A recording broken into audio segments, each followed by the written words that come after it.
$5,000. That's what Sloane Whitaker Reese decided another woman's dignity was worth, and she counted it out slow, bill by bill, so all 40 guests in the Voss mansion could hear the paper snap. It was February in Brookline, snow stacking up against the tall windows, and the woman she'd picked was standing against the wall, with a tray of empty champagne glasses, wearing a gray contractor's uniform a size too big for her. Her name was Mareva Aubriot Vance.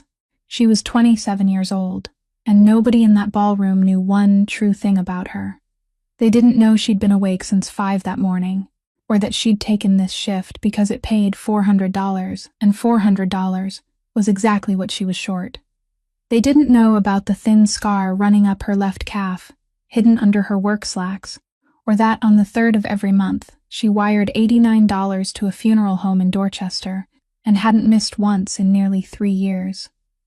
They didn't know she'd started losing the sound of her husband's voice in her head, and that it scared her worse than the debt did. All they saw was the help. "Come on," Sloane said, holding the money up the way you'd hold a treat over a dog. "Dance for us.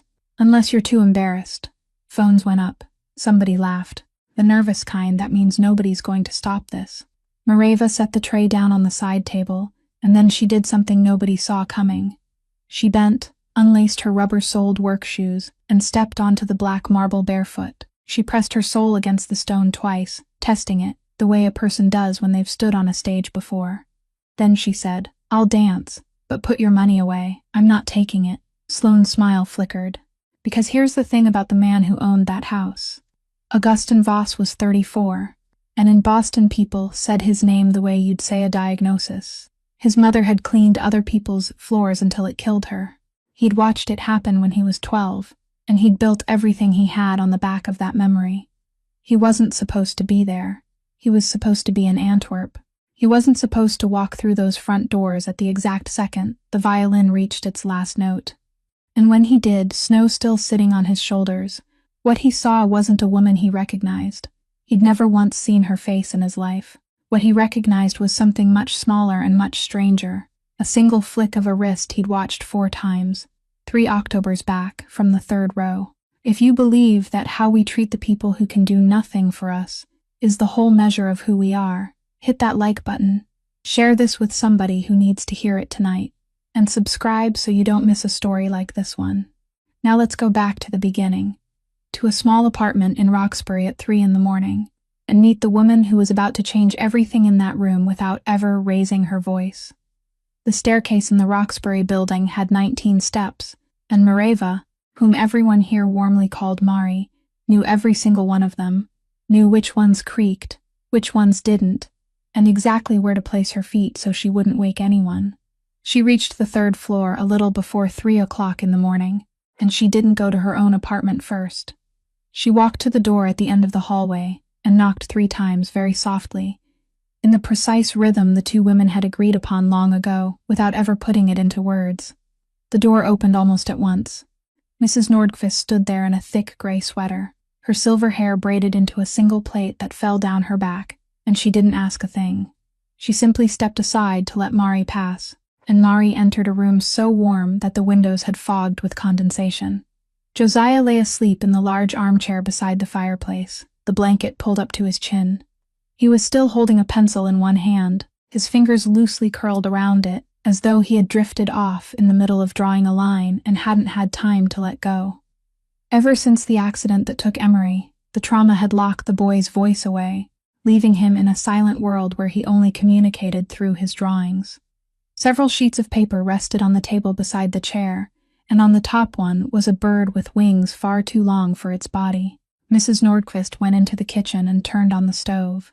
The kettle began to murmur softly.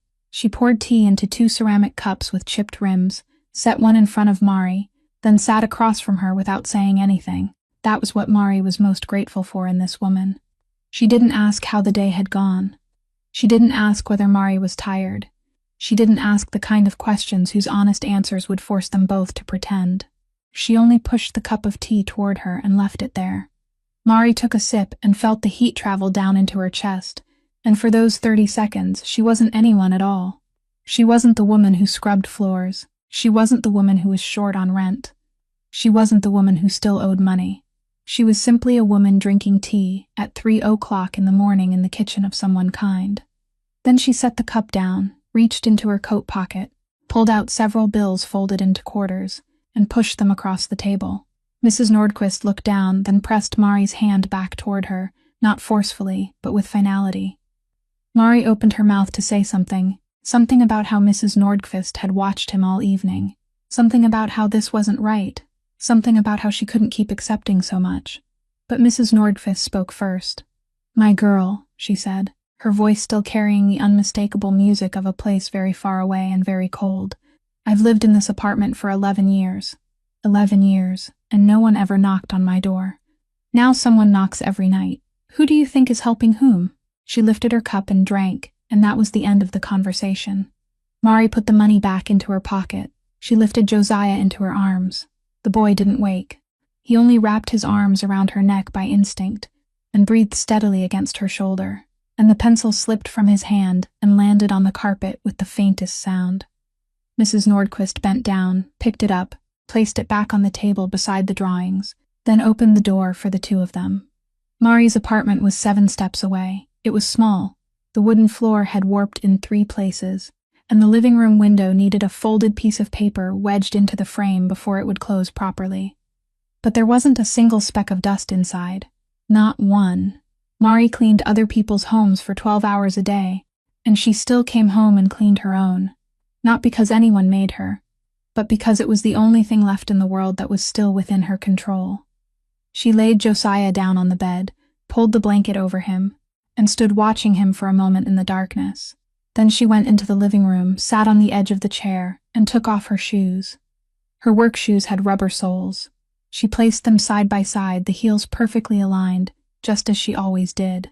She pulled up the leg of her pants and looked at the scar running along her left calf. Thin and white, much fainter than it had been during the first year, but never entirely gone, and she didn't touch it. She only looked. On the wall across from her, where a wedding photograph should have hung, there was nothing. She had put the pictures away long ago, not because looking at them hurt, but because she was afraid that one day she would look at them and feel nothing at all. Somewhere in her mind lived the memory of a man who had once sat in a darkened theater, season after season, performance after performance, never missing a single night, and she had once believed that was something she could take for granted. Mari stood to go to bed. She walked across the quiet room with the measured, silent steps of someone whose body, no matter how long she stayed away, simply refused to forget. The laundromat on Blue Hill Street opened at 7 o'clock, and Mari was always there 15 minutes early, because dryer number 4 had to be kicked at the base before it would agree to turn, and she was the only one who knew exactly where to kick it. The work there was folding. Folding other people's shirts, folding other people's towels, folding the bedsheets of families she would never meet, while the smell of bleach mixed with fabric softener clung so deeply to her hair that she had stopped noticing it long ago. In the afternoon, she took off her apron, walked to the stop, and caught a bus across the city to a house in Brookline where people paid her to erase every trace that human beings had ever lived there. By day, she cleaned clothes. By night, she cleaned floors. Between those 2 jobs were 45 minutes on a bus, and those 45 minutes were the only time in the entire day when she was allowed to sit. On Thursday, she stayed after her morning shift and knocked on the manager's office door. His name was Dwight, and he wasn't a bad man. That was what made it harder. Had he been a bad man, she would had somewhere to place her anger. He looked up from his screen, and she asked whether there was any way she could receive part of her next paycheck in advance. She asked very calmly and didn't explain why, because she had learned that reasons never helped. Reasons only made people uncomfortable. Dwight looked at her for 2 seconds. Then he said the company had stopped offering pay advances a long time ago, that everything now went through the system at the central office, and that there wasn't any button he could press. He said it in the voice of a man who had been forced to say the same thing many times and had grown tired of saying it. Then, more quietly, he added that he was sorry. Mari nodded. She thanked him for his time. She meant it without sarcasm, because he had given her his time. Then she turned away and closed the door very gently behind her. On the bus, she sat in the row just behind the front wheel, where the ride was least rough, and opened her phone. She had a banking app and a notes app, and she began doing the thing she did every week, the thing no one ever saw, the thing that consumed more of her life than scrubbing floors ever did. She calculated. She looked at the number in her account, then at the rent date, then at the third of the month approaching like something that couldn't be negotiated with. She tried pushing the electric bill back by 1 week. It wasn't enough. She tried giving up her monthly bus pass and buying individual fares instead. That brought her close. But individual fares cost more in the long run, and she had learned that poor people were always charged extra for the very fact that they were poor. She looked at the amount deducted directly from her paycheck every 2 weeks, the money she had no right to touch, the money they took before it ever reached her hands, and she sat with it for a while the way people sit beside the weather. Then she looked at the final line, her physical therapy appointment, once a month, at a small clinic near the hospital, where a man showed her how to stretch whatever had been damaged inside her left calf so it would protest a little less. It was the only thing in her budget whose sole purpose was her. Not rent, not electricity, not the third of the month, not pencils and drawing paper. Just her.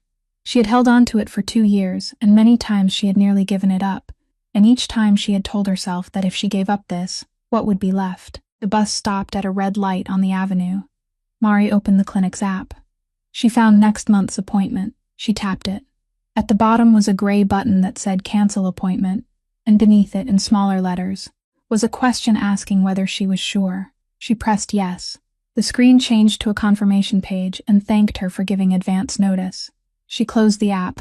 She turned off the screen. She slipped the phone into her coat pocket and looked out through the window, where dirty snow had gathered in ridges along the curb, and the light turned green and the bus moved on. She didn't cry. Nothing on her face changed at all. The woman sitting beside her kept reading something on her phone, never realizing that the person next to her had just cut away the final piece of herself. And that was the thing no one ever told you about poverty. It didn't arrive like a punch. It came as a series of very small calculations, day after day, until you looked down and realized you had been cutting yourself away piece by piece, and you couldn't even remember what the first piece had been. The building's mailboxes were on the ground floor, a row of dented metal compartments, and Mari's was the fourth from the left, its lock so loose that she could open it with a hard pull. She collected the mail on evenings when she came home early, and that night there was one envelope she recognized before she even read the words on it, because she had received enough of them to know it by touch. The paper was thicker than ordinary mail. A plastic window sat in the upper left corner. The stamp on the right was slanted, printed in a typeface designed to look like a court without actually being one. Inside was a single page from a company called Crescent Recovery Group, and the page said the same things the one before it had said, and the one before that had said too, except for the number at the bottom, and the number at the bottom went down so slowly that, if she looked at it 1 month at a time, it barely seemed to move at all. Mari didn't open it in the hallway. She carried it upstairs, placed it on the kitchen table, and opened it only after she had taken off her coat, because she had learned that if she let things like this interrupt the sequence of her movements, the whole evening would be ruined. She read it, then she folded it, and placed it in the stack of papers in the second drawer, where the earlier letters were kept, and that drawer was harder to close than it had been the year before. There were 2 debts in Mari's life, and she thought about them in completely different ways. The first was the hospital debt. It was enormous. It wasn't hers in any sense she could bring herself to accept, because it was the bill for a night she hadn't chosen, a night that began with a husband and wife going to the movies and ended with one of them never coming home. The hospital had saved her. She was grateful for that in the way people are grateful for something they never asked for.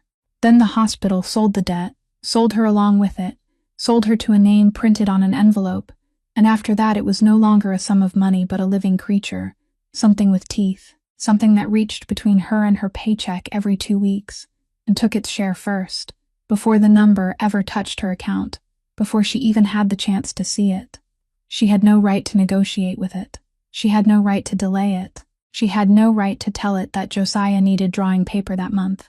It took and it didn't ask, and every time she saw that deduction on her pay stub, what rose in her throat wasn't sorrow but a cold anger, the kind of anger that had nowhere to go, and so remained where it was. She hated that debt with a clean and tireless hatred. The second debt was different. The second was $89 every month, sent to a funeral home in Dorchester. No one forced her to pay it. No one deducted it from her wages. No envelopes arrived, no one called, and if she stopped sending it, nothing would happen at all.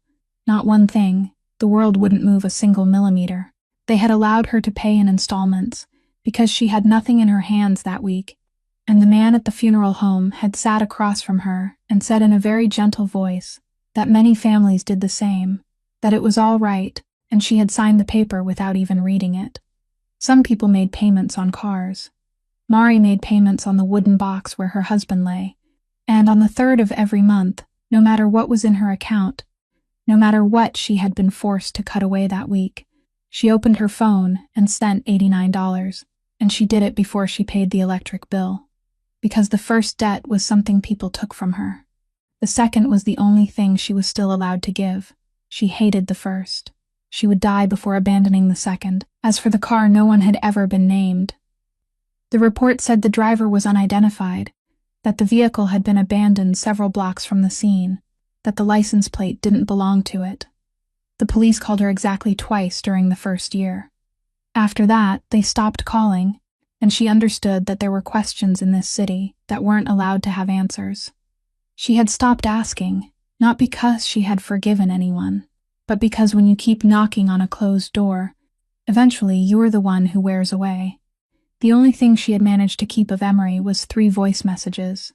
In one, he had called from school during a break just to ask what she wanted for dinner. In another, he had called while driving, with music playing very softly in the background. In the third, he had called and said nothing for the first 3 seconds because he was laughing at something on the other end, and she had never found out what it was. She listened to them every night during the first year, then less often. Then the phone died one summer morning, without warning, without reason. She took it to 3 different repair shops, and the last person, a young man who seemed genuinely sorry, told her the circuit board was gone, that nothing could be recovered, that he was sorry. And now, when Mari tried to hear Emery's voice inside her head, she could still remember his face, remember the smell of his shirt, remember the way his fingers tapped against the steering wheel in time with the music. But his voice had begun to fade around the edges, like a photograph left in the sun for too long. And she was afraid. She was terribly afraid of the day when she would no longer be able to hear it at all. The house in Brookline had no number on the gate. A place where everyone with business there already knew the way didn't need one. It stood far back from the street behind a row of old elm trees, and from the outside it looked like nothing more than a silent mass of gray stone, the kind of wealth that didn't want to be seen. Inside, the floors were black marble, so black that during the day they cast a cold light onto the ceiling, and it had taken Mari nearly a month to learn how to clean them. Black marble was the enemy of anyone who cleaned houses. It remembered everything: a footprint, a drop of water, the streak of a cloth drawn in the wrong direction, and it held on to each one, exposing it beneath the lights for everyone to see. She had learned that she had to work backward, that she had to divide the floor into strips, and never step on the section she had just finished, that she had to end at the doorway rather than in the middle of the room. The house had 22 rooms, and most of them were empty. Not empty in the sense that they held no furniture, but empty in the sense that no one ever entered them. The curtains remained drawn, the air stood still, and the dust in those rooms settled according to a rhythm of its own, the dust of places where time had nothing left to do. At the end of the west corridor was a room that contained nothing but a grand piano, a Bosendorfer made of dark wood, its lid closed. There was no bench, there was no music on the stand. Mari dusted it every Tuesday evening, and she did that task more quickly than anything else in the house, and she had never lifted the lid, and no one had ever told her not to. The housekeeper's name was Ottilie Brannigan. She was past 60 Irish, and she moved through that house with the manner of someone who knew exactly where everything belonged, and saw no reason to comment on any of it. She wasn't friendly. She wasn't cold either. She was simply fair, and in Mari's world, fairness had become so rare that it almost felt like tenderness. On Mari's first evening there, when the Bright Path crew stood in a line along the service corridor to hear the rules, Mrs. Ottilie walked down the row and looked at each person in turn, and when she reached Mari, she stopped. She didn't say anything. She only looked, and the look lasted exactly 1 second longer than it should have. Long enough for Mari to feel it, long enough for her to raise her eyes, and by the time she did, Mrs. Audley had already turned away and was explaining that hot water mustn't be used on Walnut. It was never mentioned again. Bright Path's presence in the house was new. The Voss household had once employed its own domestic staff, people who had worked there for years, some of them since before Augustin Voss bought the place, and they knew the house in the way outsiders never could. Then Sloane Whittaker Rees moved in. Within a month, every one of them was gone. Sloane called it modernization. She told guests that no one kept permanent household staff anymore, that outsourcing was more flexible, cleaner, and she said it in the kind of voice that made anyone who disagreed feel as though they were the one who had fallen behind. What she didn't say was that Bright Path belonged to the husband of one of her friends, and that from every invoice the house paid them, a very small, very tidy portion found its way back. Renskovac had objected. He objected in his own way, which meant he didn't raise his voice. He simply stood in the office at the harbor and laid out the facts in their proper order. 8 strangers, 3 times a week, moving in and out of a house containing rooms where strangers weren't permitted. And not one of those 8 people had been screened by the organization. He said it wasn't a matter of cleaning. He said it was an open door. Augustin Voss was standing at the window at the time, looking down over the docks, his phone pinned between his shoulder and his ear, as he listened to a man on the other end talk about a shipment being held, and he listened to Renz with only half the attention he possessed. There comes a season in the life of every man who has too much to protect. A season when he begins choosing what not to look at. He didn't argue. He didn't ask who Bright Path was. He only said 3 words without turning around, without taking his eyes from the cranes beyond the glass, as they moved slowly through the fog. Just let her. Renz stood there a moment longer, then nodded and walked out, and the door closed behind him. 3 words. They took less than a second to say. And on the other side of the city, a woman whose name Augustin Voss had never heard was folding strangers' clothes, never knowing that a door had just opened for her. Sloane Whittaker Rees was beautiful, in the way something preserved was beautiful. Her platinum blonde hair was cut in a blunt line, sharp as a ruler's edge. Her skin held at the same unchanging shade of white through every season, and around her neck she always wore her grandmother's pearls, the only thing in the house that hadn't yet been sold. People looked at her and thought of expensive objects displayed behind glass, dusted, polished, and turned to the proper angle every week. Things that were beautiful because someone paid for them to remain beautiful. She had 2 voices. One was for guests, soft, warm, slightly low, the kind of voice that made the person across from her feel as though they had just been chosen. The other was the voice she used after the door had closed, and it wasn't louder or harsher. It was simply empty, as though someone had drawn all the warmth out of the very same words. The household staff heard only the second voice. With Mari. It began one evening in January, in the small sitting room in the east wing, where there was a Persian rug Mrs. Audley had warned the entire cleaning crew mustn't be touched by anything wet. Mari was wiping down the window frame. Sloane entered with a glass of red wine in her hand, stopped in the middle of the room, and said nothing for a while. Then she looked directly at Mari, held her gaze, and opened her fingers. The glass fell. It didn't break. It bounced once against the thick wool and rolled away, while the wine spread into a shape that was almost a perfect circle, dark and widening, slowly working its way down into the fibers. "Oh," Sloane said. "I suppose I'm clumsy." Mari set her cloth on the windowsill. She went to fetch cold water, white towels, and a box of salt from the kitchen, moving neither quickly nor slowly, and when she returned, Sloane was still standing in exactly the same place. Mari knelt. She didn't scrub. Scrubbing was how people ruined a rug.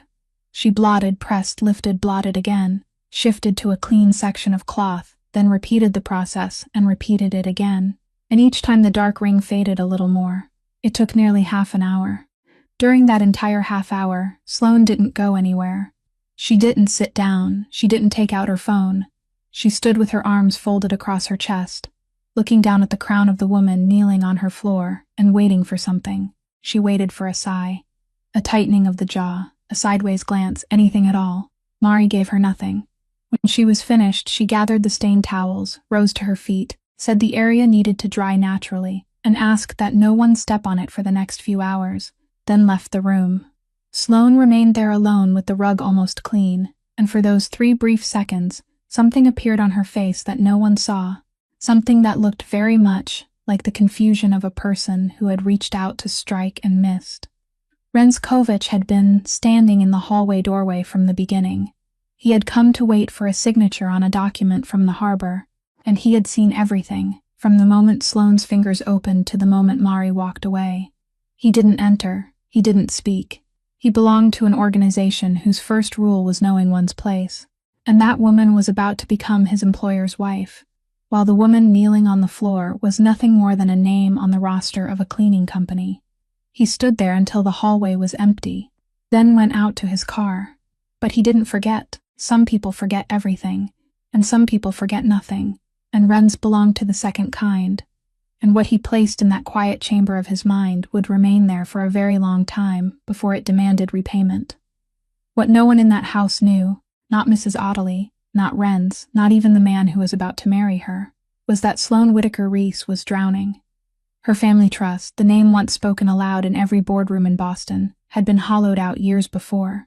The shell was still standing. The house on Beacon Hill was still standing, though it had been mortgaged twice.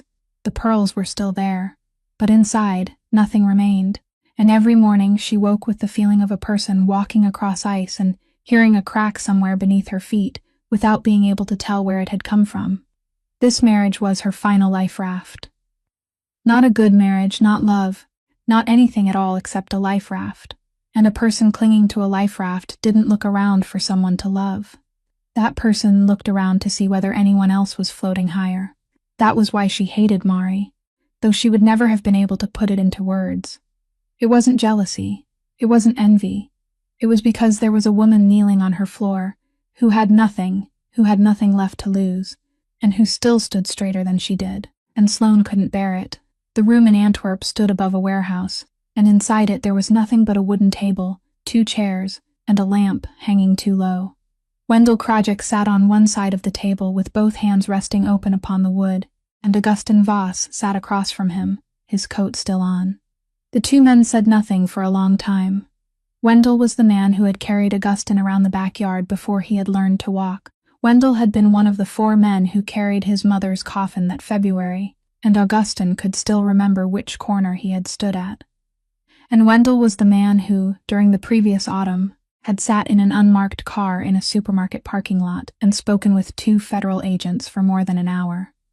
There was nothing to argue about. The documents lay on the table between them, and neither man touched them. "What are you going to do to me?" Wendell finally asked. His voice didn't tremble. He had lived long enough in this world to know that when the time came, a man sat with his back straight. Augustin didn't answer at once. He took an envelope from the inside pocket of his coat and pushed it across the table. Inside was a plane ticket to Lisbon, a name that wasn't Wendell's, and enough money for a man his age to live out the rest of his life without ever having to work again. Wendell stared down at it for a long time. Then he understood, and his face began to collapse. "You'll live," Augustin said. "You'll have money. You'll have a new name, and no one will come looking for you. And you'll never see your daughter again. Not one phone call. Not one letter. Not one time standing across the street and looking through the window of her home." Wendell opened his mouth. He called Augustin's name the way a person calls to a child he once carried in his arms. He began to say something about why he had done it, and perhaps the reason was true, perhaps it deserved to be heard. Augustin didn't let him finish. "You already chose, Wendell," he said very softly. "I'm only giving you exactly what you chose." Then he stood, fastened one button of his coat, and walked toward the door. Wendell didn't call after him. That was the worst part. Had he called after him, perhaps it would have been easier. On the flight back to Boston, Augustin turned off the reading light and sat in the darkness. Beneath him lay the Atlantic, black and empty. He had seized control of the organization at 26, taken it from the half-brother their father had acknowledged, the son who bore the family name legally while Augustin carried it only because a stubborn woman had written it on his birth certificate. It had taken him 8 years to make that name mean something. And now, in the darkness at an altitude of 10,000 meters, he thought of a man sitting in a room beneath a lamp that hung too low, holding an envelope filled with money, and knowing he would never see his daughter's face again. He hadn't killed anyone. He had told himself that many times. But one question kept rising in his mind throughout the entire flight, and he had no answer for it, and he still had no answer when the plane's wheels touched down in Boston. Had he become his father? The message from Bright Path arrived on Wednesday afternoon, and it was so brief that Mari had to read it twice. Special Friday evening shift at the Brookline address, private party, additional staff needed, double pay. At the bottom of the message was the number. $400 for one night. Mari stood in the middle of the laundromat with the phone in her hand, and inside her mind the number immediately broke itself into pieces and flew toward their appointed places. This part for rent, that part for something else, and she didn't need to calculate. She already had. She had been calculating for weeks. She replied with one word, yes. That evening, she came home earlier than usual, and Josiah was sitting on the living room floor with sheets of paper spread around him in an uneven circle. And when she opened the door, the boy looked up, and his entire face lit with the kind of joy only children could give, the kind that held nothing back. She sat down on the floor beside him and removed her scarf. Josiah was Emery's younger brother. When Emery was gone, Mari was the one who remained. That was all this story needed you to know. The boy handed her a sheet of paper with a whale wearing a hat, and Mari studied it with complete seriousness, then asked whether the hat belonged to the whale or whether it had borrowed it from someone. Josiah thought for a moment, then shook his head, then nodded, then laughed. The boy communicated through drawings. People had explained it to Mari using long words, and she had learned that the best thing wasn't to ask him to speak, but to sit down, look at the paper, and ask the right question about it. She told him that the following night she would be working late, at a large party with many people. She told him he would stay with Mrs. Nordqvist as usual. Then she said that the next morning, when he woke, there would be cake, the kind with almonds on top. Josiah looked at her, and she nodded, and the boy threw both hands into the air, then fell backward onto the floor in the middle of all the paper, as though the news were too large to receive while sitting upright. Mari laughed. She didn't laugh often. She stood and went to change her clothes, and when she returned, Josiah was bent very close over a fresh sheet of paper, shielding it with one hand, and he waved her away when she tried to peek. She went to cook noodles. From the next room, she heard the sound of pencil moving across paper, and that sound was one of only 3 or 4 things left in the world that could still make her chest loosen. By the time the noodles were ready, the boy was standing in the kitchen doorway, holding the drawing with both hands, and he offered it to her. Mari wiped her hands on her apron and took it. On the paper was a woman. She stood on one leg, the other was bent behind her. Both arms were raised high above her head, and the artist had tried with all his strength to make the fingers meet at the top, while her hair streamed to one side as though there were wind inside the room. Around her were yellow dots, so many of them that they covered the entire page. Mari looked at it. "Who is this?" she asked, and her voice sounded normal, because she was careful to make it sound normal. Josiah pointed at her. Then he pointed at the drawing. Then the boy lifted both hands above his head and rose onto his toes, swaying slightly, and burst into laughter when he nearly fell. Mari stood there in the small kitchen with the paper in her hands. The boy had never seen her dance. He had never seen anyone dance. He was only a child who had lived beside her for 2 years and didn't understand why his sister-in-law walked the way she did. And one day he had sat down on the floor and imagined the rest for himself. She told him the picture was beautiful. She thanked him. Then she spooned the noodles into bowls, and the two of them ate at the kitchen table, while Josiah told the story of the whale by drawing 2 more pages as he waited for his noodles to cool. On Friday evening, when Mari put on her gray uniform and prepared to leave, she paused for 1 second beside the kitchen table. The drawing was still there. She picked it up, folded it in half, then folded it into quarters, and slipped it into the breast pocket of her uniform. She didn't ask herself why she had done it. People didn't always know why they carried something with them. Then she turned off the light and walked to the bus stop. The house had never looked like that before. Sloane had ordered every electric bulb removed from the ballroom and replaced with candles, hundreds of candles set in glass holders along the walls and across every available surface, and their light transformed the black marble floor into a motionless lake, throwing everything back onto the ceiling in distorted, shifting shapes. In the northern corner of the room sat a real string quartet, 4 musicians dressed in black on 4 chairs, brought in solely for that purpose. And they had been playing since 7 o'clock, playing without pause, playing the kind of music no one truly listened to. Yet if it stopped, the entire room would immediately become uncomfortable. Champagne was opened in the adjoining room and carried out on silver trays, and those trays mustn't remain empty for more than 30 seconds. That was the rule, and Mrs. Audley had repeated it to the staff twice. 40 guests. Exactly 40, because Sloane had counted and recounted the list for 2 weeks, and every name on it was a decision, while several names had been crossed out at the last moment for reasons known only to her. There were Augustine's business associates, men and women who came because they had to. There were old Beacon Hill families who came out of curiosity. There were a few younger, sharper faces, people who photographed everything and made their living by photographing everything. And there was Corbin Halloway, the owner of an auction house in the South End, who had come for reasons of his own. Sloane wore silver. The gown reached the floor and caught the candlelight with every movement, and she had tried it on 7 times before the mirror over the course of 3 days. The party had consumed an amount of money so large that saying it aloud would have sounded like a joke, and not 1 cent of it belonged to her. It was Augustin Voss's money, charged to Augustin Voss's card, for an evening whose only purpose, its real purpose, the purpose beneath every candle and every glass of champagne, was to stand in the middle of that room and tell the whole city of Boston that the Whittaker name was still alive. She moved through the crowd and did what she did best. She touched people's arms in exactly the right place. She remembered their children's names. She laughed at precisely the right moment, and she allowed each person's conversation to drift naturally toward the wedding. And whenever someone asked for the date, she spoke the number aloud and listened to it hang in the air like something that had already been sealed. A little after 8 o'clock, her phone vibrated. She glanced down while still nodding at a man, speaking about real estate in the seaport. The message was brief. Sorry, coming home late. Nothing else. No explanation, no time, not a single word she could use. Sloane read it, and her fingers tightened around the phone until her knuckles turned white. Then she looked up and continued nodding at the man, while inside her mind the entire room had changed shape. 40 people were standing in this house to witness an engagement, and the other half of that engagement was somewhere across the ocean and didn't consider it necessary to explain why. People would notice. People always noticed.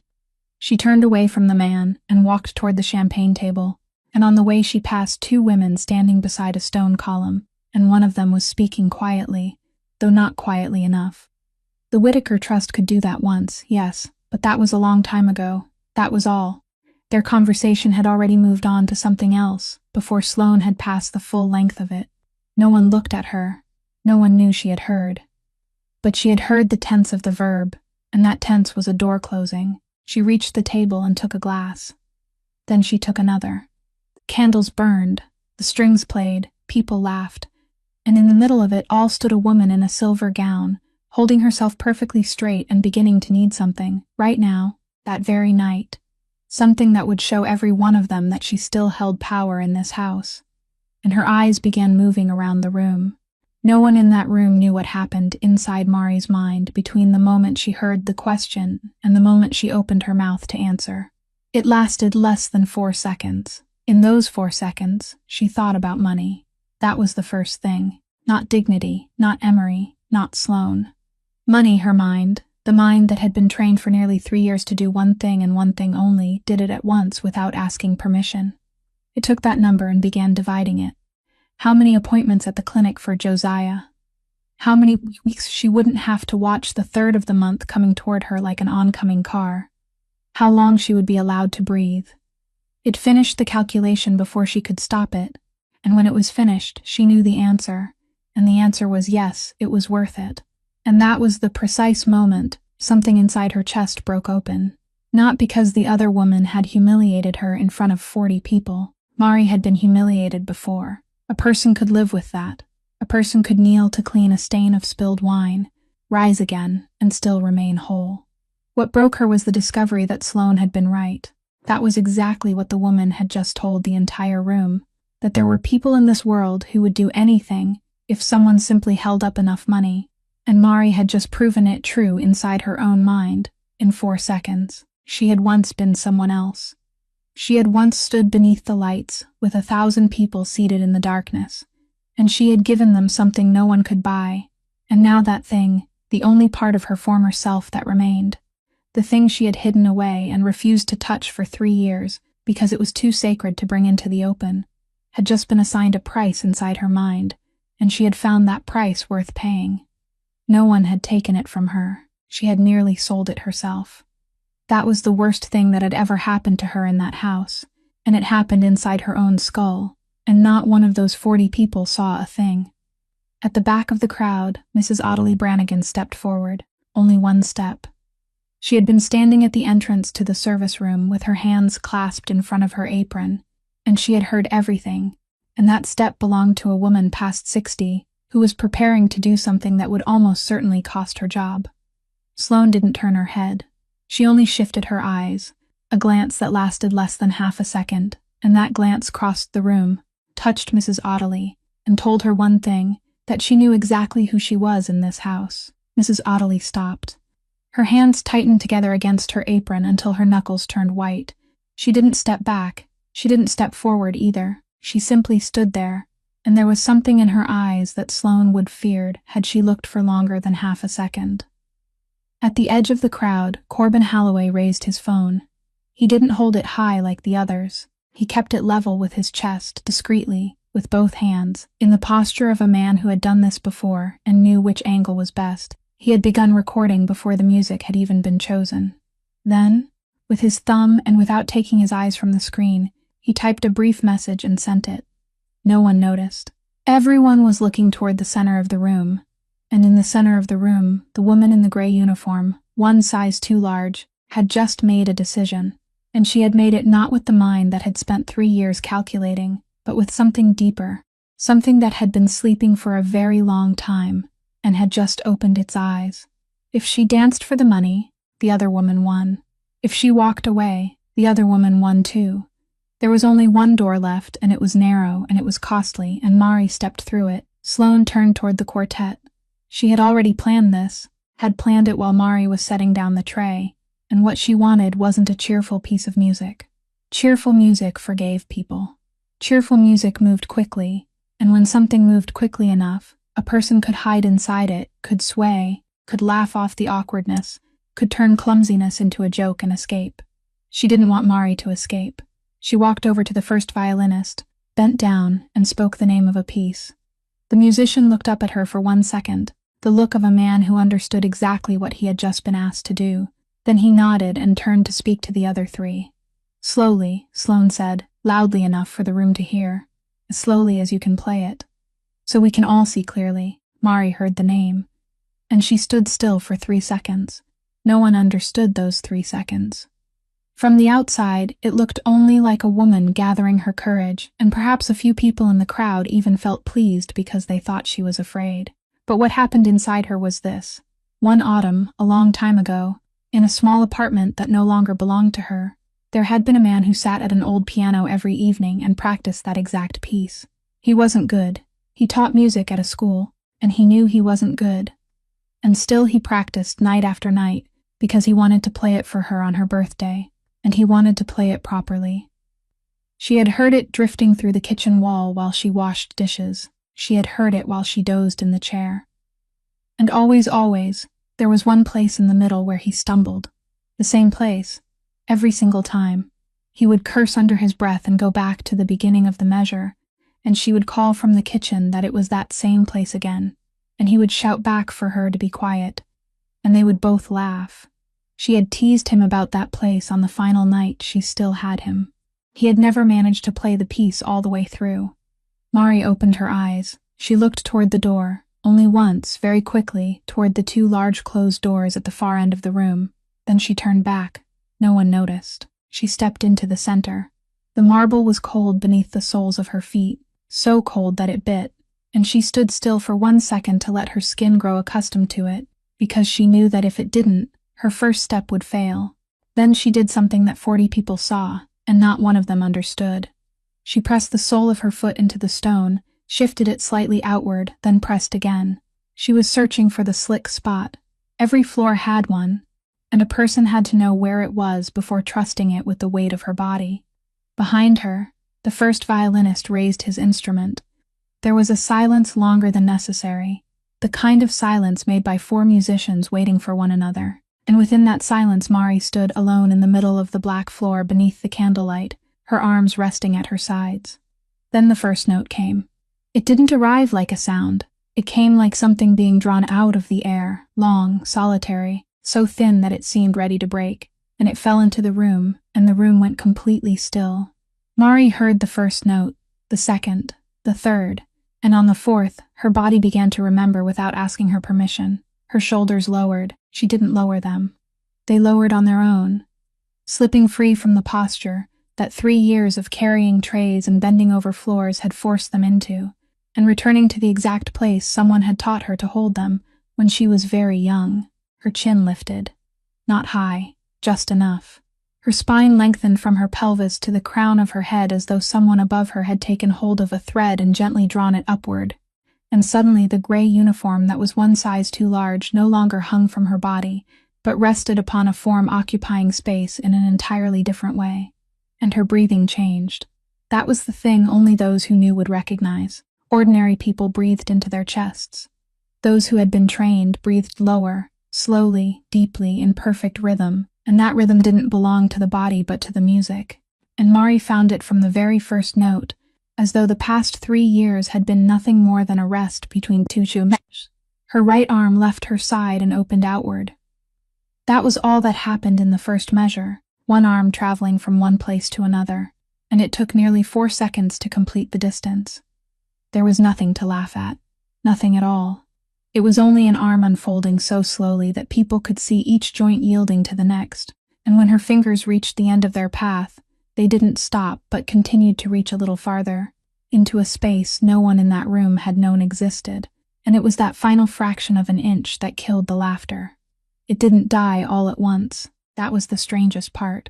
It went out one person at a time, like lights extinguishing along a long corridor. The man standing near the quartet fell silent first, then the 2 women beside the stone column, then the group by the champagne table, the loudest group of all, and they quieted more slowly because they were in the middle of a story, and that story grew softer and softer until it dropped away and no one picked it up again. Before half the piece had passed, the only sounds left in the room were the 4 instruments and the faint burning of the candles. Mari turned. She didn't turn quickly. She wasn't allowed to turn quickly with this music, and a slow turn was 10 times harder than a fast one, because there was no centrifugal force to support her, only herself and gravity and the axis she had to build within her own body. She stopped exactly where she had begun, not a single centimeter off. Then she leaned backward, her throat exposed, one arm sweeping through the air as though searching for something and failing to find it, and somewhere behind the crowd, someone released a very quiet breath.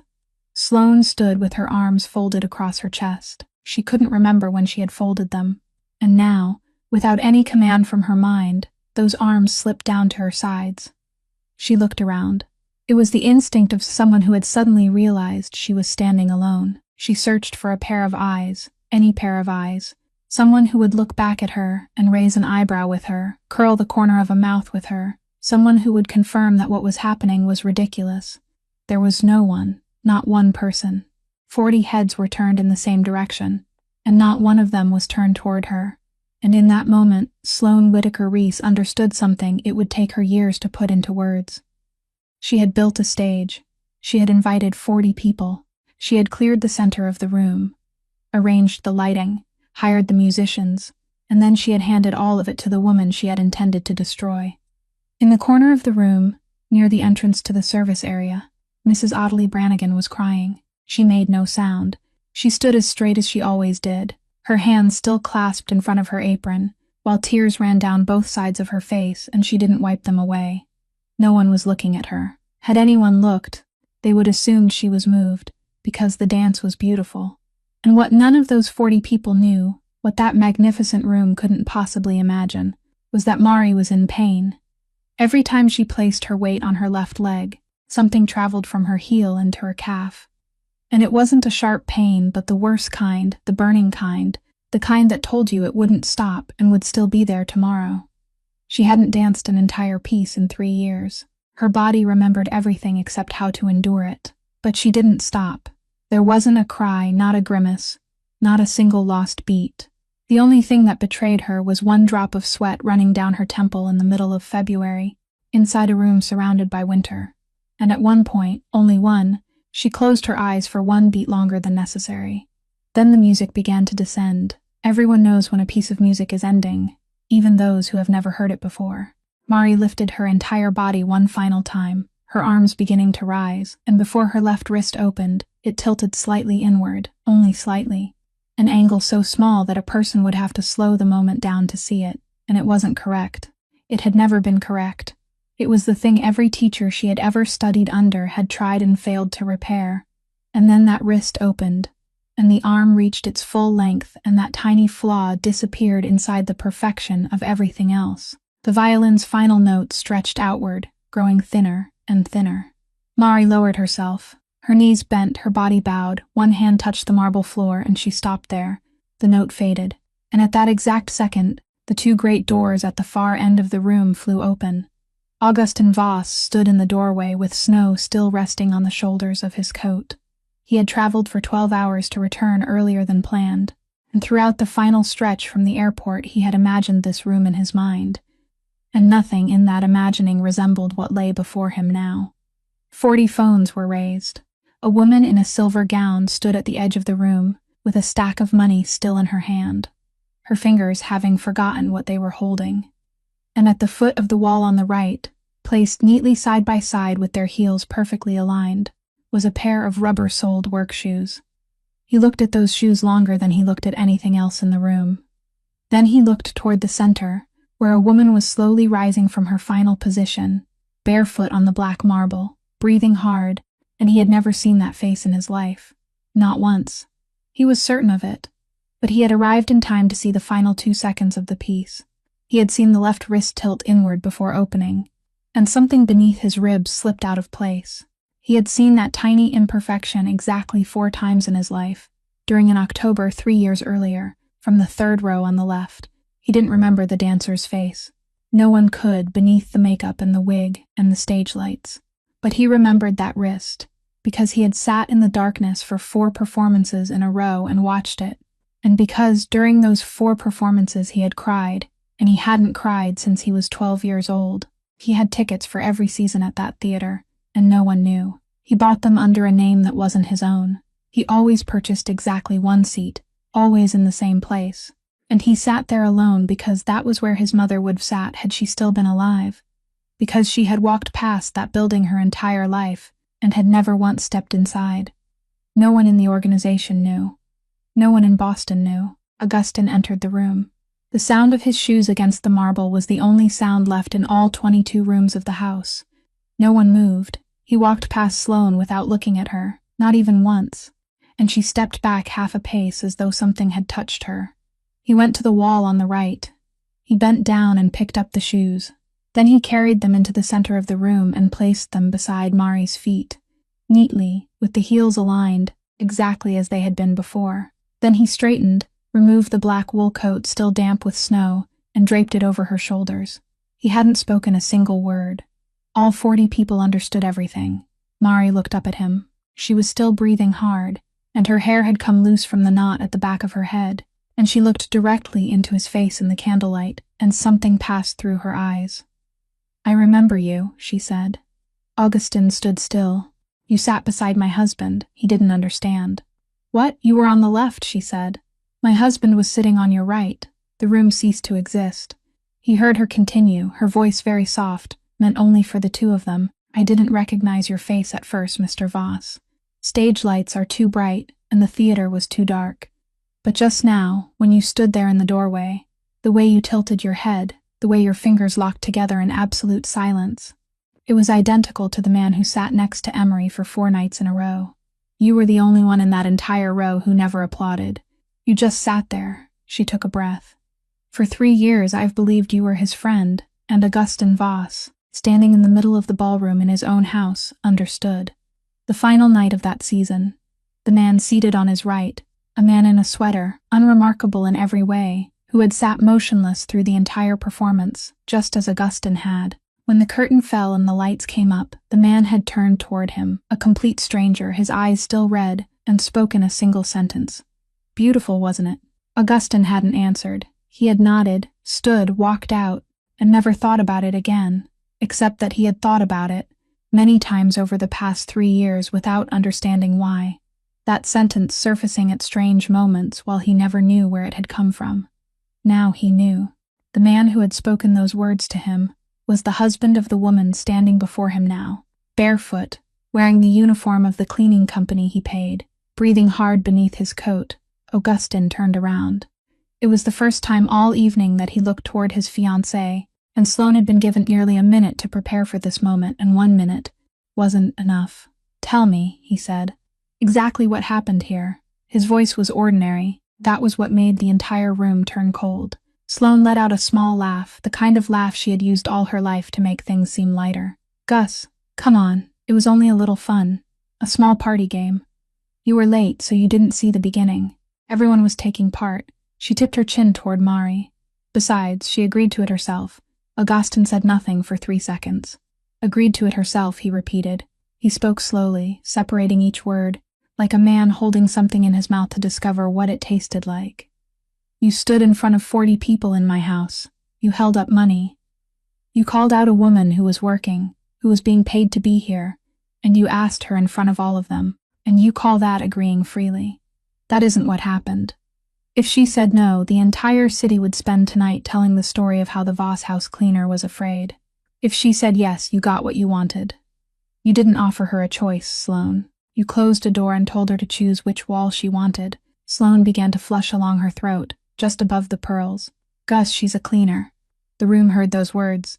All 40 people heard them. Augustin didn't move. When he spoke again, his voice didn't rise. It grew quieter. "My mother was a cleaner. There was a house on Beacon Hill with a narrow servant's staircase running behind the kitchen. And on the 4th step from the bottom sat a boy with his knees drawn to his chest because he had been told to stay there and not go anywhere. Guests were visiting that evening. He could hear the glasses, the laughter, someone telling a story that made the entire room laugh.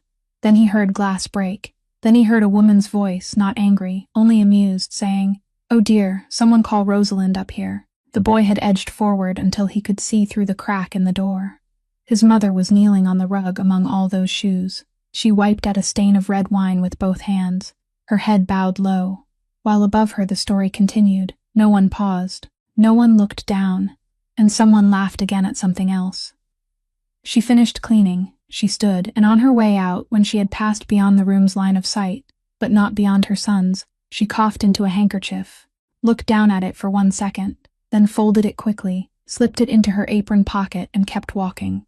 She didn't know the boy was watching. The boy was 12 years old. She died that February. He bore the name Voss because she had stubbornly written it on his birth certificate, while the man who gave that name had another family on the other side of the city and didn't come to the funeral. "There is exactly one rule in this house," Augustin said. "Only one. Renz knows it. Mrs. Ottilie knows it. Everyone who has ever worked for me knows, and I told it to you the week you moved in." He looked at her. "No one is humiliated beneath my roof. Not my guests, not my enemies, and absolutely not the person cleaning my floors." Sloane opened her mouth and nothing came out. "Do you know why I'm not angry with you about the money?" he said. "Because money is the easiest thing in the world to understand. Everyone needs money. I need money. You need money far more desperately than you've told me, and I've known that for a long time, Sloane." And I said nothing. She blinked. "What I can't understand," he continued. And now his voice was so quiet that the people at the far end of the room had to lean forward, "is why, when you are afraid, the first person you reach for is someone who can't fight back." He picked up the nearest empty glass from the table and set it down gently, without a sound. "You didn't break a rule tonight. Rules can be broken and repaired. You showed me exactly who you are, and that is something that can't be repaired." Sloane understood what was happening, and she did what people always do when the ice beneath their feet begins to crack. She reached forward. "The invitations have already been sent, Gus." Her voice changed. It was no longer soft. It had edges now. 400 of them. They're already inside people's homes. The church is booked. People have bought plane tickets, rearranged their schedules, and some are flying in from Europe. What do you intend to do about that? Augustin looked at her for a moment. There will be 400 letters, he said. Rents will send them tomorrow morning. That was the entire answer. Nothing more. No explanation, not one word about what those letters would say, not one word about who would pay for those plane tickets. And it was that clean finality that told the entire room the matter was over. That it had been over before she opened her mouth. That it had ended somewhere in the time it took him to walk from the doorway to the center of the room. Sloane stood there. Then she did the last thing left to her. She turned her head and looked around. She looked at the man from the seaport whom she had spent 10 minutes nodding at. He was staring at the floor. She looked at the two women beside the stone column, the women whose children's names she had remembered. One was turning her glass slowly in her hand. The other had turned completely away. She looked at every face in the room she had spent 2 weeks selecting, 40 names, each one a decision, and not one of those 40 people looked back at her. Not because they hated her. It was worse than that. Because they had already finished calculating, every one of them. At the same moment, in the same second, the result was that she was no longer someone worth standing beside. Her fingers opened. The stack of money fell onto the marble floor. It made almost no sound, only a faint slap, and the bills on top slid free and spread into a fan across the black stone. She didn't pick them up. She turned and walked away. The silver gown dragged slightly across the floor on her first step, then caught up with her, and the sound of her heels began to strike the marble, steady and sharp, while the entire room stood in silence and listened. The sound passed between 2 rows of people parting before her. It moved into the entrance hall. It grew fainter beneath the high ceiling. Then came the sound of the great door opening, and a rush of cold air swept all the way into the ballroom, making hundreds of candle flames lean in the same direction, and the door closed. After that, there was nothing. Augustin turned back toward his 40 guests. He looked at them for a long time. Every one of you stood here, he said. Every one of you saw what happened. And not one of you said a word. He said nothing else. He didn't need to. People began to leave, slowly and awkwardly, no one saying goodbye to anyone. And within 15 minutes, the room was empty. Mrs. Audley walked through it, with a brass candle snuffer, and extinguished each flame one by one, while darkness crept inward from the corners, until at last only 3 people remained beneath the light of a single candle holder that was still burning. Mari had sat down in a chair against the wall. She was bent forward putting on her shoes, and she did it slowly, and when she slipped her left foot inside, there was a very brief pause before she pulled the laces tight. Augustin stood several steps away. "You're in pain," he said. It wasn't a question. Mari didn't look up. She tied her shoe with 2 loops, the way she always did. "I haven't danced an entire piece in 3 years," she said. "Why tonight?" She sat upright. His coat was still around her shoulders, and she had only just realized it, and she lifted a hand as though to remove it, then stopped. She looked down at her hands. Mrs. Audley stood in the corner with the candle snuffer in her hand and didn't extinguish the final flame. "Because my boy drew me dancing," Mari said. Augustin didn't understand at first. "He's never seen me dance," she said. "Not once. He simply imagined it." No one said anything more. Augustin nodded once, exactly once, and asked no further questions. In the middle of the room, on the black marble floor, the stack of money still lay where it had fallen. Not one of those 40 people touched it on the way out. Mrs. Audley didn't pick it up. Renz walked past it twice and didn't look at it. It remained there all night, spread like a fan beneath the final candlelight, until morning came. Renz Kovac waited until the Bright Path vehicle had carried the last worker beyond the gate. Then he entered the study, where Augustin stood before the window with both hands in his trouser pockets. And he said what it was his duty to say. "By tomorrow morning, the entire North End will know," he said. "By noon, Beacon Hill too. 40 mouths boss, and not one of them knows exactly what happened, so they'll invent the rest for themselves." He paused. "People will say you ended your engagement over a cleaner. They'll say you've gone soft." Augustin didn't turn around at once. Outside, the snow was still falling, slowly and straight down, with no wind. "Do you remember why my father died, Renz?" Renz was silent for a moment. Because Salvi was holding the knife," Augustin said. "That wasn't the reason. That was only what happened last." He turned around. "My father let Salvi drive for him for 20 years. 20 years. And not once did he ask how many children Salvi had. He talked in the back seat as though the front seat were empty. He left Salvi standing outside in the rain while he ate dinner. He didn't beat Salvi, didn't steal from him, didn't do anything you could point to and give a name.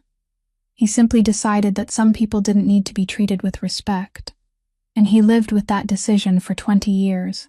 And one day that decision was sitting in the front seat with a knife. He looked at Renz. My father didn't die because he was soft. My father died because he believed respect was something he could afford to withhold. Renz said nothing. Tell them this, Augustin said. Augustin Voss didn't send his fiancée away because of a cleaner. Augustin Voss sent his fiancée away because she humiliated someone beneath his roof. And that law existed before her, and it will remain after her. And if anyone in the organization thinks that makes me soft, tell them to come see me. I have time. No one came. Not that week, not that month, not ever. Renz remained there a little longer. Then he spoke, and his voice had changed. I was there, boss. Augustin looked at him. In January. The incident with the wine glass on the rug in the East Room. I stood in the hallway doorway and watched from beginning to end. She knelt on the floor for nearly half an hour while the other woman stood there watching, and I was there and I didn't step in. Why didn't you stop her? Because she was your fiancée. Augustin said nothing. Renz looked down for a moment, then raised his eyes. No, he said. That's the answer I've been rehearsing in my head all evening. That's the excuse. The truth is that I was afraid. I was afraid that if I stepped in, I would have to tell you, and if I told you I would have to choose a side inside your house, and I didn't want to be placed in that position. So I stood still. Augustin nodded slowly. Thank you for not lying to me. There's one more thing, Renz said. And you're not going to like this. Say it. That woman is in this house because of you. Augustin stood motionless. I warned you about Bright Path. I told you there would be 8 strangers coming in 3 times a week. I told you it was an open door. And you were looking out the window. And you said 3 words to me. Renz didn't repeat those 3 words. He didn't need to. I walked out and let it happen because you were the boss and you had spoken. So if you're trying to find the door that opened and allowed her to enter this house tonight, that was it. It wasn't her.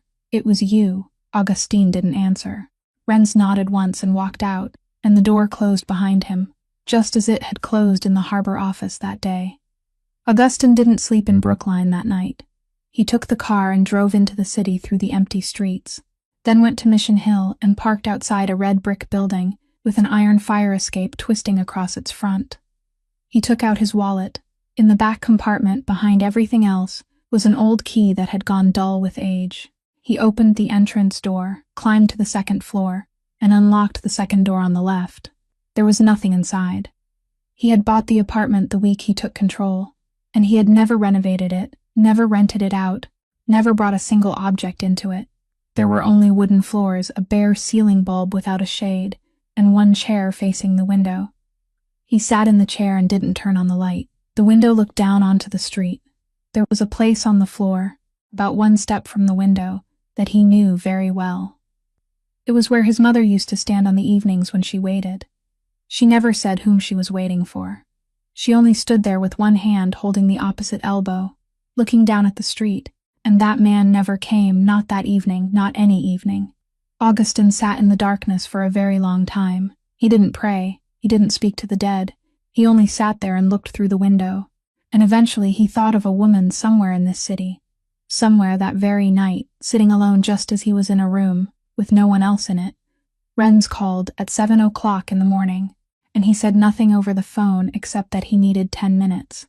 He arrived at the harbor office with a phone that wasn't his tucked inside his coat, placed it on the desk in front of Augustin, and opened it. This belongs to Holloway, he said. I got it at 4 o'clock this morning. He'll have it back before noon, and he'll never know where it went. On the screen was a conversation. The first message had been sent at 9:38 the previous evening, at the exact moment when the 4 musicians were waiting for one another, and a woman was standing alone in the middle of the marble floor. It had been sent to Sloane Whitaker Reese. It contained only 3 words.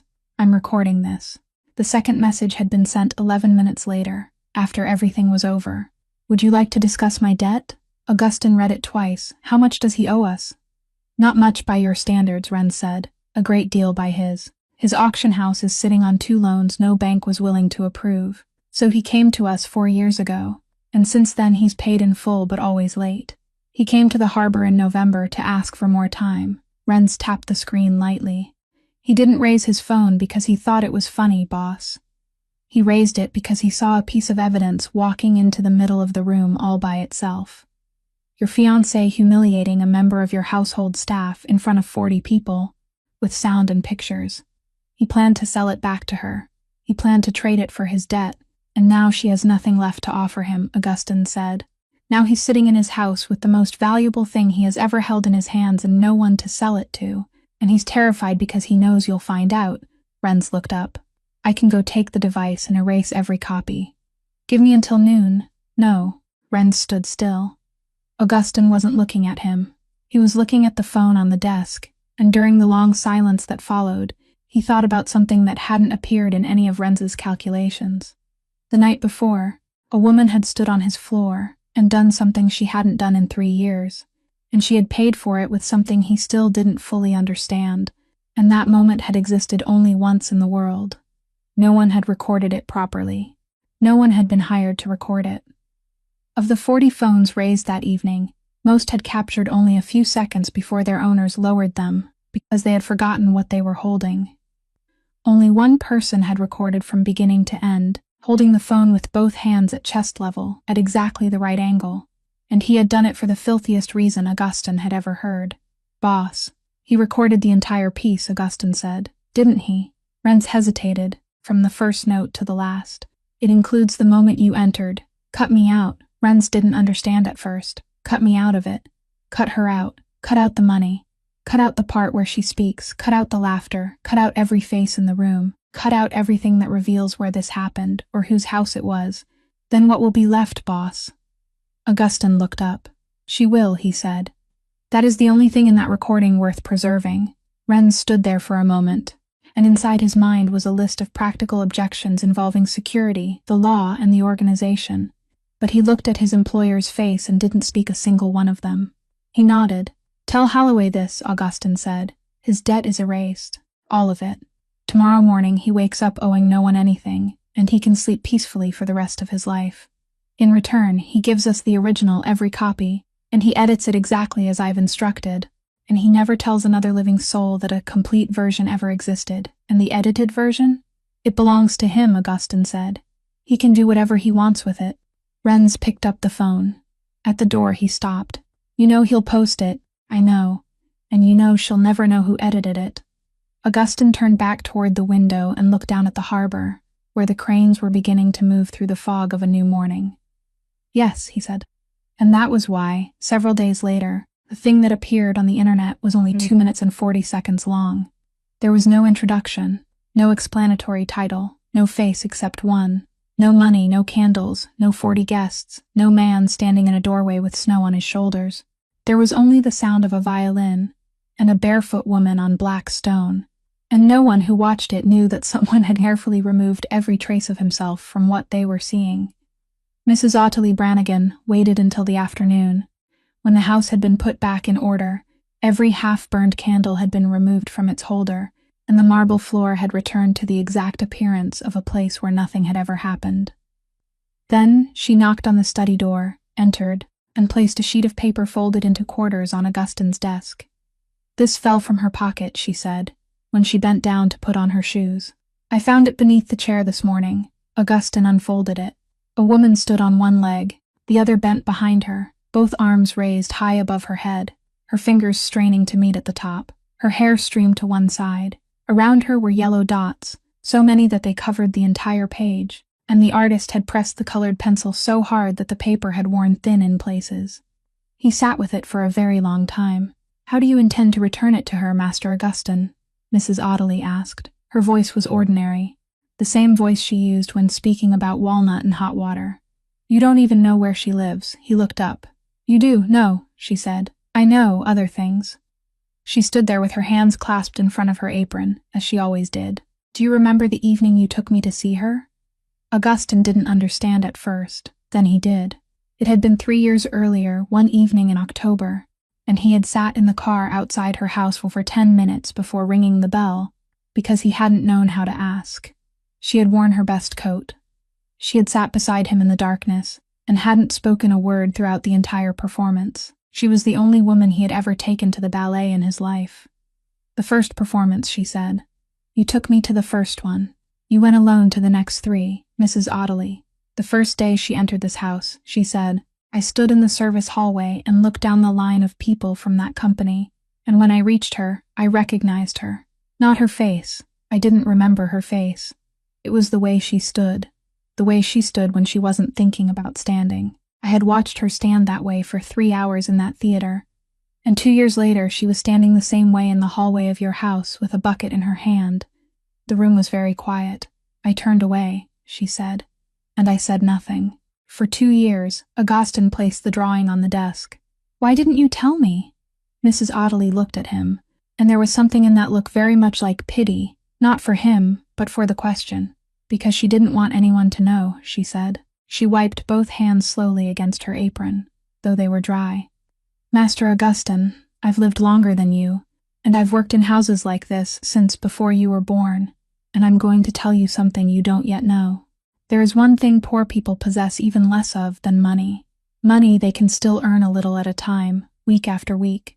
They can still scrape some together. But not this. She looked directly at him. It is the right to choose who knows what about them. The whole world reads their records. The bank knows. The hospital knows. The company that pays them knows. People can find out whom they owe, where they sleep, where they have failed, and no one asks permission. Her voice never rose. She had managed to keep exactly one thing. One. She had kept the right to walk into this house and be a cleaner, no more and no less. That was what she chose. And if I had climbed the stairs, knocked on this door, and told you who she was, I would have taken that from her too, and she would have had nothing left. She paused. I wouldn't do that. Not to her. Not to anyone. Augustin couldn't speak. He looked down at the drawing on the desk, at the yellow dots, at the hand that had pressed too hard. You cried last night, he said. Mrs. Audley didn't answer at once. She looked toward the window, where darkness had already fallen, and when she spoke, her voice was no longer even for the first time in 2 years. You think I cried because she danced beautifully, she said. Master Augustin, I carried you before you knew how to walk. I lived 3 doors from your mother. I knew her before you knew her. She turned back toward him. Last night, I stood in the corner of that room and looked toward the center, and I didn't see a young woman dancing. I saw Rosalind. She picked up the empty tray from the desk and walked toward the door. You asked whether I know where she lives, she said from the threshold without turning around. No, but you have an entire organization, don't you?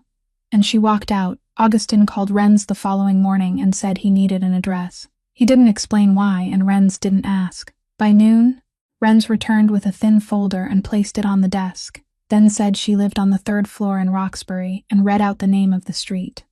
Then he remained standing there. What else is there? Augustin asked. There's something else, Renz said. I didn't ask your permission. It's what my people do with every name you send down to us. We check the records first, then we find the address. It's automatic. This came back before I had time to decide whether it should come back at all. He moved the top sheet aside. Augustin looked down. Her name appeared at the top of the page in capital letters, dry and impersonal, written in the manner used by documents that reduced human beings to a series of data points. Beneath it was her date of birth. Below that, on the 2nd line, under the heading marked creditor, was a single word. Crescent. Nothing in the room changed. The clock on the wall continued ticking. Outside the window, the cranes continued turning. Augustin sat perfectly still and read the line a 2nd time, then a 3rd, and each time the word remained exactly where it was. Renz, he said. Bring me Pell's ledger, boss, bring. Me, the ledger. Osric Pell was a name Augustin heard perhaps twice a year and never thought about between those occasions. He lent money in Dorchester. He bought debt. He did the things no one in the organization wanted to do with their own hands, but everyone wanted to profit from. And for 3 years he had paid tribute to the Voss family without missing a single month, a portion of every dollar he collected. Renz brought the records 4 hours later. It wasn't one ledger.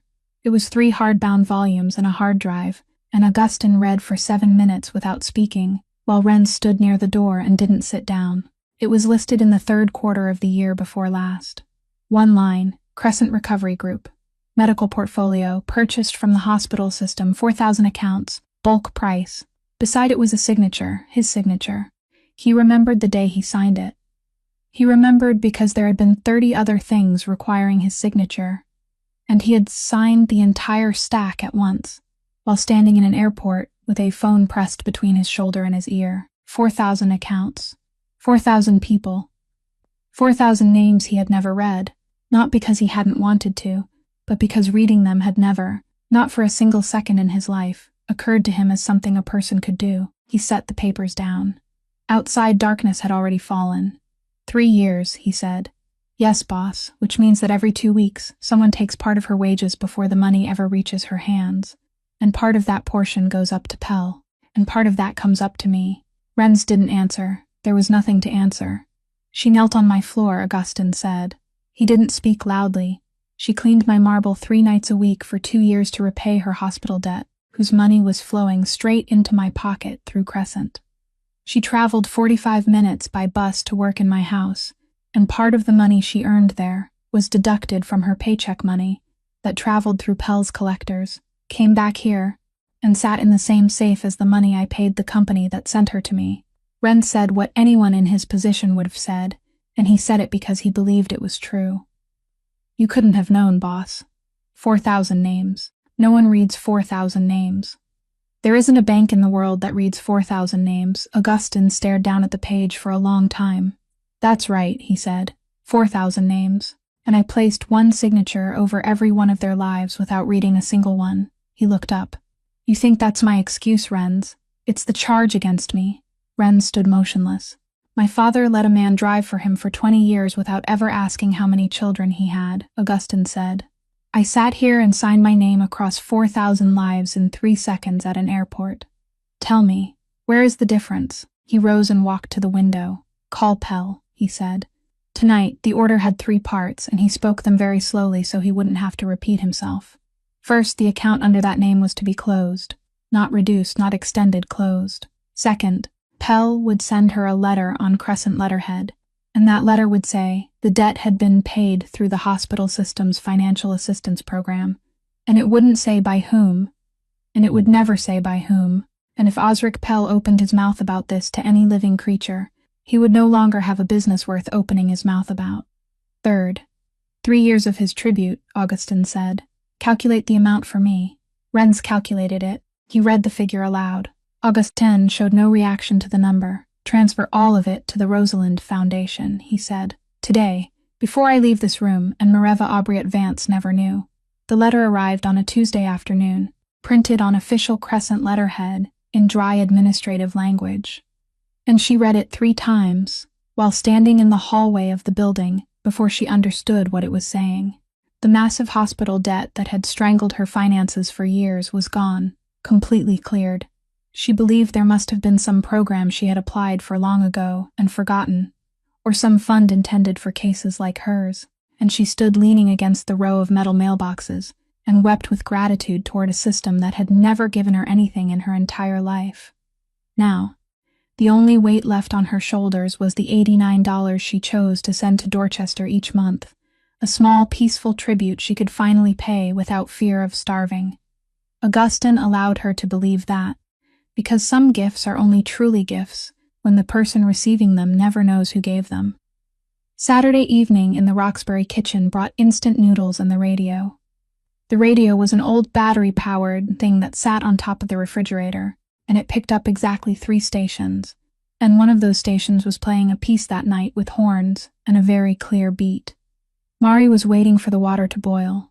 She tilted her head and listened, then clapped once directly on the beat. Josiah looked up. She clapped again, then again. 1, 2, 3, 4.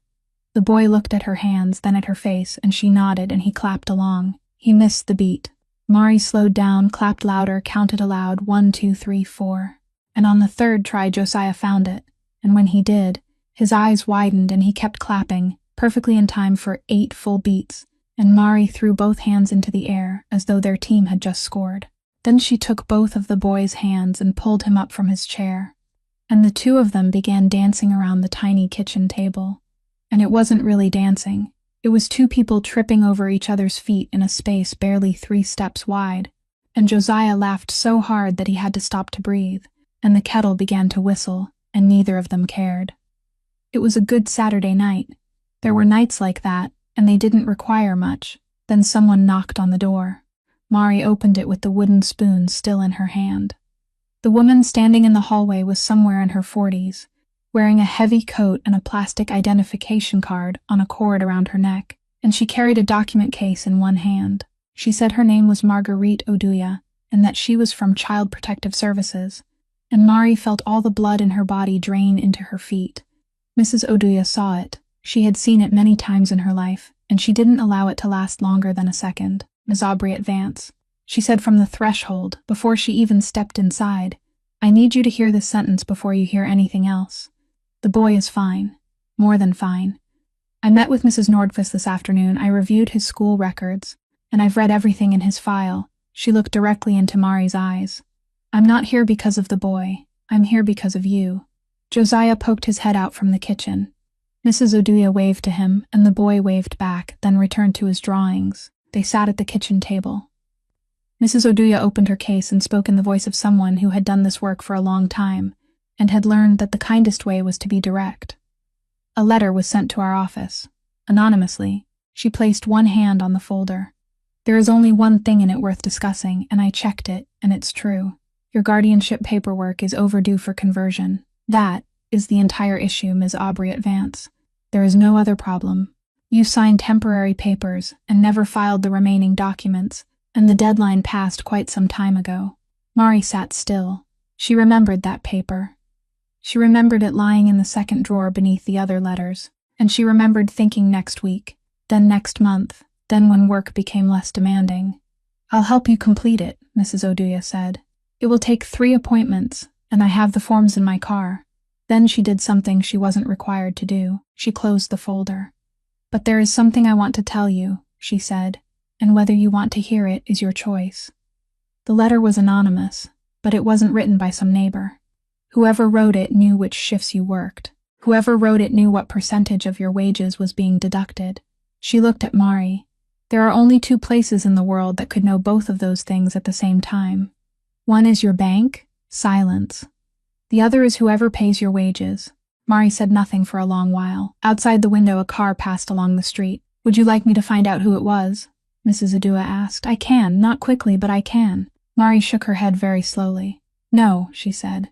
Mrs. Oduya waited. "Because the answer will be someone who has never spent even 1 second thinking about me," Mari said.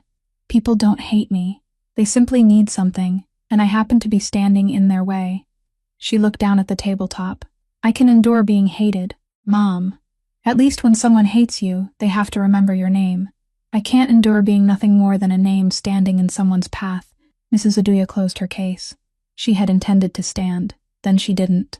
She remained seated and looked at the woman across from her, the woman whose wooden spoon still lay on the table beside a stack of bills, and she asked a question that didn't appear on any form issued by the department. "Are you all right?" Mari opened her mouth to say that she was fine. It was the answer she had given everyone for nearly 3 years. It was already waiting there, polished and ready to come out, and it didn't. She rose from the chair, took 2 steps toward the kitchen, then sat down on the floor with her back against the cabinet and broke apart. She hadn't cried when the hospital called her. She hadn't cried at the funeral home. Hadn't cried when she signed the installment agreement. Hadn't cried when she pressed the cancel button on the bus. Hadn't cried when 40 people laughed in a room filled with candles. She cried now, on the floor of her own kitchen, because a woman she had never met before had just asked her a question no one had asked her in 3 years. Mrs. Oduya didn't come over to help her stand.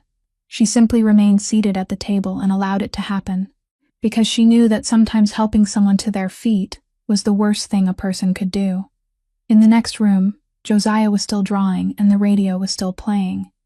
On the other side of the city, Augustin Voss read the copy of the letter his people had obtained and reached for his phone, and his sister Delphine, the only member of the family who had never been involved with the organization and the finest attorney he knew, placed her hand on his arm.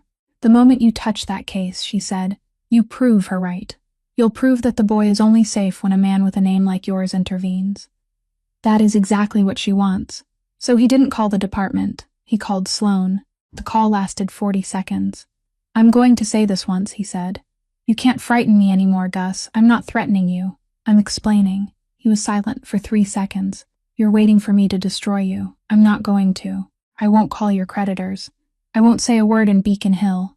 I won't do anything at all. Then why are you calling? So you'll know that I'm not going to do anything, he said. Everything that is about to happen to you, Sloane, will happen because of you, not because of me. That is your punishment. You'll never be able to tell anyone that some mafia man ruined your life. You'll have to live with the truth that you did it to yourself. Pell's ledger was still lying on Augustine's desk 3 days after the night he ordered the account closed. He had intended to return it. He hadn't. There was something about his profession that he had learned very early, that once a man opened a ledger and found something he didn't want to find, he had to finish reading, because whatever he chose to overlook would always return to find him at the most inconvenient moment.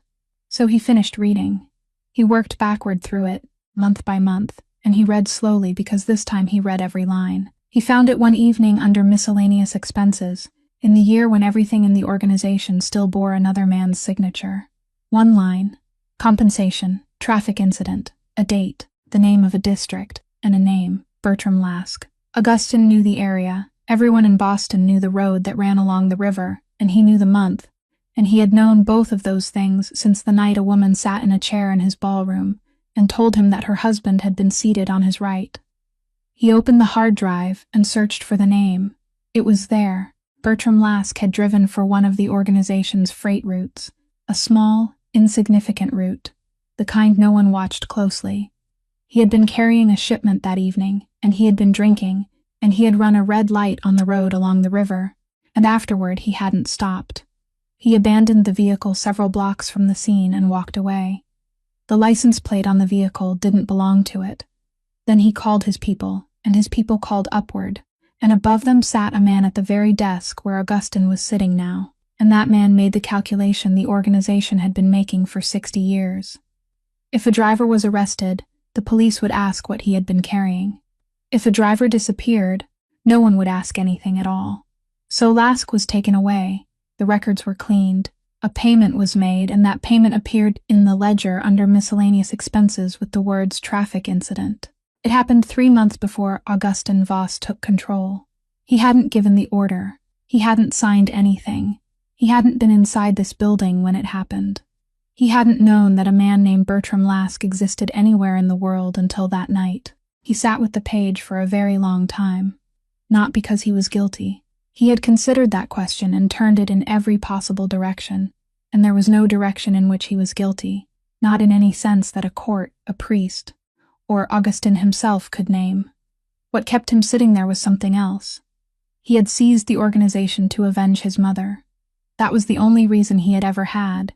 He had spent 8 years making the name on his birth certificate mean something, turning it into something that forced the entire city to bow its head, and for 8 years he had told himself that he was different, that he had his own laws, that beneath his roof no one would be humiliated. And now he sat there looking down at one line of writing and understood that the machine he had seized, the machine he had cleaned and repaired and kept running smoothly, was the very machine that had made that woman what she was. It had taken away the man who sat beside him in the theater. It had left behind a hospital bill that it later purchased and collected payments on. It had sent her to clean his floors because his fiancée wanted a commission, and he had said to let her. It took part of her wages every 2 weeks, and a portion of that money flowed back into the safe in this room. He hadn't rescued her from anything. He was what had happened to her. The matter of Bertram Lask was dealt with that week, and no record of it appeared in any ledger, and Rents didn't ask, and Augustine didn't tell him. But when it was finished, nothing had changed. The man from the theater still didn't return. The voice she had lost still didn't return. That was what Augustine had never understood until that night, that there were things people did only to make themselves feel better, and those things couldn't touch even a millimeter of what had been broken.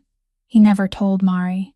He thought about it many times in the months that followed, and each time he turned it over in his hands, and each time he set it down again. She might want to know. She had the right to know. He could sit across from her and speak the name and the month and the road, and she would have an answer to the question the police had stopped calling her about. And after 3 years, with nowhere to put her anger, she would finally have a place for it. And then she would have one more thing she had never asked for. She would have him. She would look into his face and see the machine behind it. And every time she entered a room where he was present, she would have to carry that month with her. That road, the sound of brakes she could no longer remember. He had lived with his mother inside his mind since he was 12 years old. He knew exactly how much such a thing weighed. Some truths aren't gifts. Some truths are only burdens changing hands. The video appeared during the second week. No name was attached to it. There was no introduction. And it spread through the small world to which it belonged, from one dance school account to another, then to people who had once studied dance, then to people who had once known someone who had studied dance. More than 300,000 people watched it. Thousands left comments, saying they had cried. A few online newspapers wrote brief pieces about a mysterious video of unknown origin. And then, like everything on the internet, it sank away. A week later, no one mentioned it anymore. That was what no one told people about becoming famous. It didn't pay the bills. On Monday morning, Mari still woke at 5 o'clock. She still walked to the bus stop. Dryer number 4 still needed to be kicked at the base. She was still short on rent, not by much, but short. And 300,000 people had cried because of her. Yet not one of them knew her name, or knew that she existed in one specific place on the map of this city. Fame never reached her. It only passed over her head and continued on its way. Sloane Whitaker Reese collapsed, but not because of the video. She collapsed because of the 40 people. Upper-class Boston was a village disguised as a city, and before breakfast the following morning, all of Beacon Hill knew that Augustin Voss had ended his engagement in the middle of his own engagement party, in front of everyone, and had walked out while the other woman remained in the room. No one knew exactly why. That was what destroyed her. Had people known the reason would have had limits, it would have had a shape, it would have grown old. But they didn't know, so they invented the rest. And what people invented was always worse than the truth. Within a few weeks, the calls she made began going unanswered. Then the calls she didn't want to receive began coming. The shell remained standing a little longer, as shells often do, and then it didn't. 3 weeks after that night, Augustin Voss drove to Roxbury. He didn't bring money. He climbed 19 steps, knocked on the door, and Mari opened it wearing the expression of someone waiting for bad news, because that was the only kind of news that had ever climbed as high as the 3rd floor. He placed a folder on the kitchen table. It wasn't a check, it was a contract.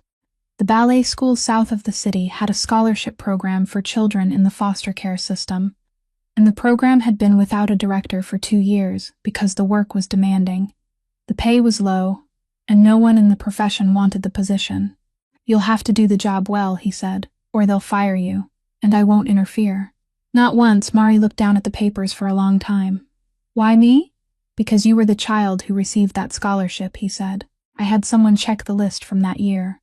You're the only person on it who remained in the profession." She said nothing for a while. Then she looked up. 3 weeks ago, you refused $5,000, he said. "Why are you accepting this?" Mari placed her hand on the contract. "Because that time someone threw money at me to see whether I would pick it up," she said. "This time, you're giving me work to do." She looked directly at him. "Those aren't the same thing, Mr. Voss. They aren't even related." Augustin didn't answer. There was nothing to answer. The sound of small footsteps came from the kitchen doorway. Josiah stood there holding a sheet of paper, staring at the very tall man in the black coat standing in his kitchen. Then the boy walked over and held out the drawing. Augustin took it. On the page was a woman standing on one leg with both hands raised toward the sky, while yellow dots covered the entire sheet. He looked at it, and he had seen a picture almost exactly like it on his desk, and he didn't say so. Then he did something Renz Kavak would never have believed had anyone told him. He sat down, not in a chair. He sat on the kitchen floor, directly on the old tiles that were cracked in several places, the hem of his black wool coat touching the grout, and he placed the drawing across his knee and studied it carefully, longer than any adult had ever studied one of the boy's pictures. "You drew it correctly," he said. Josiah looked at him. Augustin pointed to the page. "The right hand is higher than the left." That is exactly how it was. Josiah spun around to look at his sister, his face lighting up like a lamp that had just been switched on, and the boy laughed, the kind of laughter that held nothing back.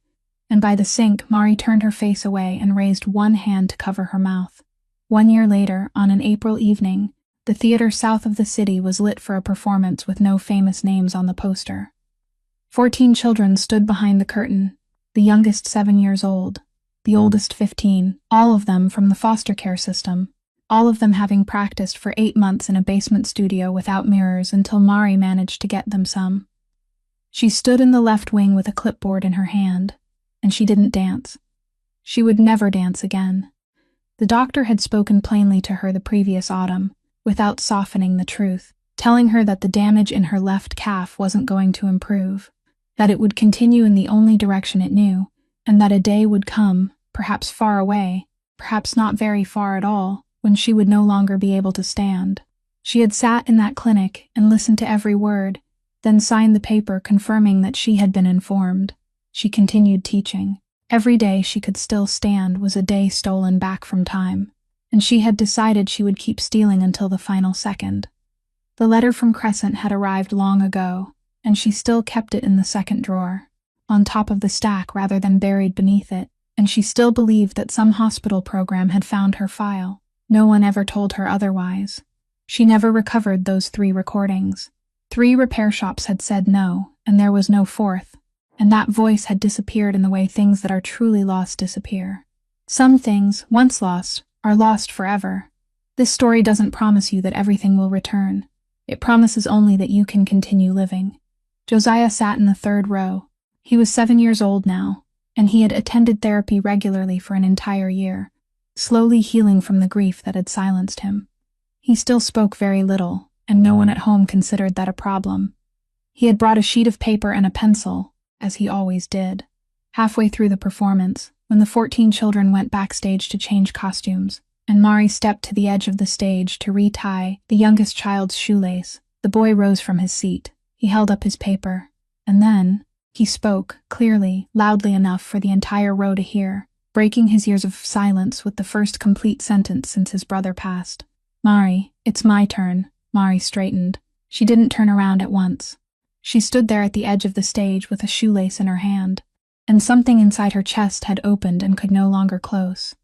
Because of that voice. That voice belonged to the boy's older brother. For 3 years, she had tried to hear it inside her mind, and it had kept fading around the edges like a photograph left too long in the sun. And she had been terribly afraid of the day it would disappear completely. And now it had just sounded through a crowded theater, from the mouth of a 7-year-old child she had raised without ever knowing that she was preserving it. No one in the audience understood what had just happened. They saw only a boy calling to his sister-in-law, and a woman standing still for slightly too long at the edge of the stage. In the final row, against the wall, a man in a black wool coat sat alone. He always sat there. He never chose the front row, never rose to applaud, never told anyone that the school still existed because of a foundation named after a woman who had walked past that building all life with ever stepping inside. Mari turned and looked across the crowded room.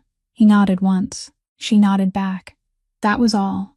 There was nothing more, and nothing more was needed. Only 2 people who had once stood at the bottom of 2 different lives and climbed upward from there, and between them was a respect they had both paid far too dearly to possess. This isn't a story about a dance. It is a story about whom we see and whom we fail to see. The woman cleaning your floor may once have stood beneath stage lights. The man delivering your food may be raising a child 1 trip at a time. You don't know. You may never know. And that is exactly why you should be kind. Not because they might turn out to be important, but because they were already important before you ever had the chance to discover it. Respect doesn't cost you a single cent, but its absence can cost everything. If this story touched you, please subscribe to our channel, press the like button, and share it so that every day you can continue listening to meaningful stories. How do you feel about the story of Moreva and Augustin? Please leave a comment below. We truly want to hear what is in the deepest part of your heart. May you and your family always enjoy good health, happiness, and peace throughout your journey. Goodbye for now, and we'll see you again in the next video.